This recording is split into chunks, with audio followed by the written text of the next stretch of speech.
नमस्कार साथियों।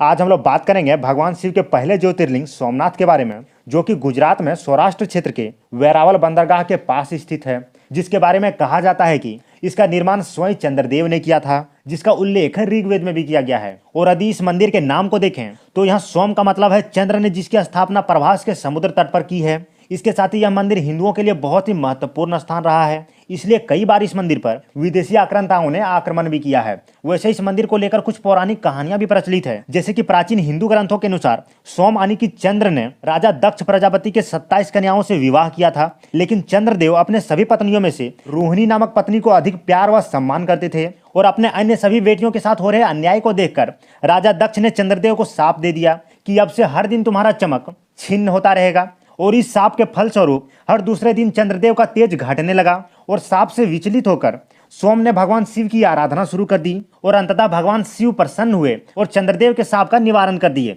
इसी वजह से चंद्रदेव ने यहाँ भगवान शिव का मंदिर बनाया और इसका नाम सोमनाथ रखा। और यदि इस मंदिर के इतिहास को देखें तो कई ईसा पूर्व से यह मंदिर अपने स्थान पर था और 7वीं सदी में वल्लभी के मैत्रेय राजाओं के द्वारा इसका पुनर्निर्माण करवाया गया। उसके बाद 8वीं सदी में सिंध के अरबी गवर्नर जुनायद ने इसे नष्ट करने के लिए अपनी सेना भेजी और इस मंदिर को तोड़ दिया। फिर 815 ईस्वी में गुर्जर प्रतिहार राजा नागभट्ट ने इसका तीसरी बार पुनर्निर्माण करवाया।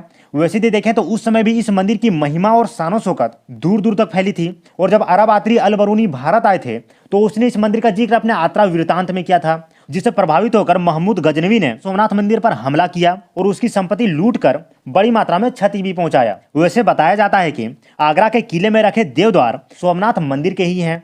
और इस सब के बाद गुजरात के राजा भीम और मालवा के राजा भोज ने फिर से इसका पुनर्निर्माण करवाया था। उसके बाद जब 1297 ईस्वी में दिल्ली सल्तनत ने गुजरात पर कब्जा कर लिया तो इस मंदिर को 5वीं बार नुकसान पहुंचाया गया। और फिर आगे चलकर मुगल शासन के दौरान औरंगजेब ने इसे पुनः 1706 में नुकसान पहुंचाया। और इतनी सारी मुश्किलों के बावजूद इस मंदिर का हर बार पुनर्निर्माण किया गया।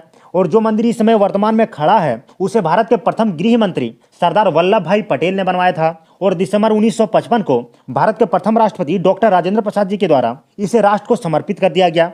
और यदि इन सभी चीजों के अलावा यदि देखें तो मंदिर के दक्षिण में समुद्र के किनारे एक स्तंभ है, उसके ऊपर एक तीर रखकर संकेत किया गया है कि सोमनाथ मंदिर और दक्षिण ध्रुव के बीच पृथ्वी का कोई भूभाग नहीं है। और इस स्तंभ को वान स्तंभ के नाम से जाना जाता है। इसके साथ ही मंदिर के पृष्ठभाग में स्थित प्राचीन मंदिर के विषय में मान्यता है कि यह पार्वती जी का मंदिर है। और यदि पर्यटन स्थल के तौर पर देखें तो सोमनाथ मंदिर विश्व के प्रसिद्ध धार्मिक पर्यटन स्थलों में से एक है, जिसके प्रांगण में रात 7:30 से 8:30 बजे तक 1 घंटे का साउंड एंड लाइट शो चलता है, जिसमें सोमनाथ मंदिर के इतिहास को बड़े सुंदर तरीके से दिखाया जाता है। इसके अलावा यह मंदिर समुद्र के किनारे स्थित है, इसलिए यहाँ जाने वाले श्रद्धालु समुद्र किनारे घूमने का भी आनंद ले सकते हैं। और यहाँ 3 नदियां हिरन, कपिला और सरस्वती का महासंगम होता है, इसलिए इस त्रिवेणी स्नान का विशेष महत्व है। और यदि वर्तमान में देखें तो इसके आसपास के क्षेत्रों को और भी आधुनिक तरीके से डेवलप कर दिया गया है, जिससे यहाँ जाने वाले श्रद्धालुओं को किसी भी तरह का दिक्कत न हो। इसके साथ ही इस मंदिर के व्यवस्था और संचालन का कार्य सोमनाथ ट्रस्ट के अधीन है, जिसके वर्तमान में अध्यक्ष प्रधानमंत्री श्री नरेंद्र मोदी जी हैं। वहीं बीजेपी के 2 अन्य दिग्गज नेता अमित शाह और लाल कृष्ण आडवाणी सोमनाथ ट्रस्ट के ट्रस्टी हैं। तो इस वीडियो में इतना ही। और यदि आप लोगों ने इस वीडियो को अंत तक देख लिया है तो चैनल को सब्सक्राइब कर लीजिएगा और साथ ही जितना हो सके उतना दूसरों को भी शेयर कीजिएगा, ताकि हमारी संस्कृति और इतिहास की जानकारी ज्यादा से ज्यादा लोगों तक पहुंच सके।